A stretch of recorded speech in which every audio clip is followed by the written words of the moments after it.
ሰላም ጤና ይስጥልን ክቡራትና ክቡራን ተመልካቾች እንደምንውላችኋል። ከኢትዮ ጥበብ ሚዲያ የዕለቱን ዜና ይዘን ቀርበናል። ዜናዎችን ወደ እናንተ እናደርሳለን። አብራችሁን ቆዩ። የሆርሙዝ ሰርጥ ከጦርነቱ በፊት ወደ ነበረበት መደበኛ ሁኔታ አይመለስም አለች ኢራን።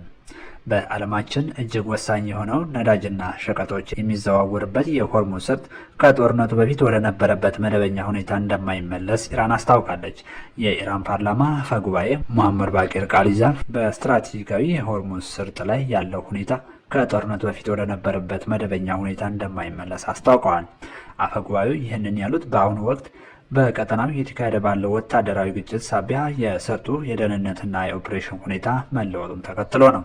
ቃሊባፍ በሰጡት ማብራሪያ የሰርጡ መዘጋት ወይም የመርከቦች ጉዞ መስተጓጎል በኢራን ሆን ተብሎ የተወሰደ እርምጃ ሳይሆን የአሜሪካና እስራኤል ስትራቴጂካዊ ስህተት የወለደ ውጤት መሆኑን ገልጸዋል። እንደ እርሳቸው ገለጻ በአሁኑ ወቅት ሰርጡ በተግባር ለንግድ መርከቦች ዝግ ሆኗል።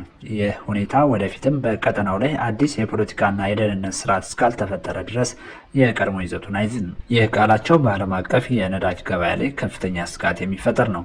በዓለም ላይ ከሚዘዋወረው ነዳጅ 20 በመቶ የሚሆነው በዚህ ሰርጥ በኩል እንደሚያልፍ ይታወቃል። ሴኔጋል የአፍሪካ ዋንጫን ተነጠቀች። ካፍ አነጋጋሪ ውሳኔ አሳልፏል። የካፍ ይግባኝ ሰሚ ቦርድ የሴኔጋል የአፍሪካ ዋንጫ ድል ሰረዘም። የአፍሪካ እግር ኳስ ኮንፌዴሬሽን ካፍ ይግባኝ ሰሚ ቦርድ ባሳለፈው አስገራሚ ውሳኔ በ2025 በሞሮኮ አስተናጋጅነት በተካሄደው የአፍሪካ ዋንጫ የፍጻሜ ጨዋታ ሴኔጋል አግኝታው የነበረው ድል እንዲሰረዝ ወሰነ። ቦርዱ ውሳኔውን ያሳለፈው የውድድሩን መመሪያ አንቀጽ 84 መሰረት በማድረግ ሲሆን የሴኔጋል ብሔራዊ ቡድን የፍጻሜውን ጨዋታ በራሱ ፈቃድ አቋርጦ ወጥቷል በማለት ውጤቱን ለሞሮኮ ሰጥቷል። በጨዋታው መደበኛ ክፍለ ጊዜ ማጠናቀቂያ ደቂቃዎች ላይ ዳኛው ለሞሮኮ የፍጹም ቅጣት ምት በመስጠታቸው የሴኔጋል ተጫዋቾች ፍጹም ተገቢ አይደለም፣ አድሏዊ የሆነ ውሳኔ ነው በማለት ተቃውሟቸውን አሰምተው ነበር። ተቃውሟቸውን ለመግለጽም ሜዳውን ጥለው የወጡ ሲሆን ከ10 ደቂቃ በኋላ ለመመለስ ፈቃደኛ ባለመሆናቸው ጨዋታው እንዲቋረጥ ምክንያት ሆኗል።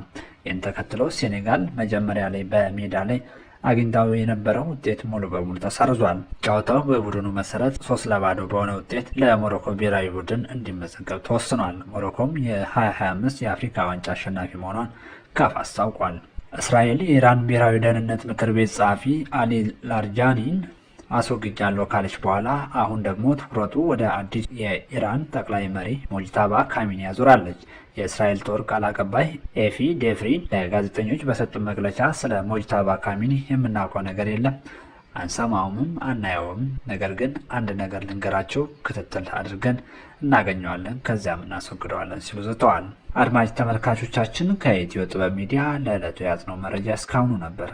ከኢትዮ ጥበብ ሚዲያ ጋር አብሮነታችሁ ይቀጥል። ሰብስክራይብ፣ ሼር፣ ኮፒ ሊንክ ማድረግ አይለያችሁ።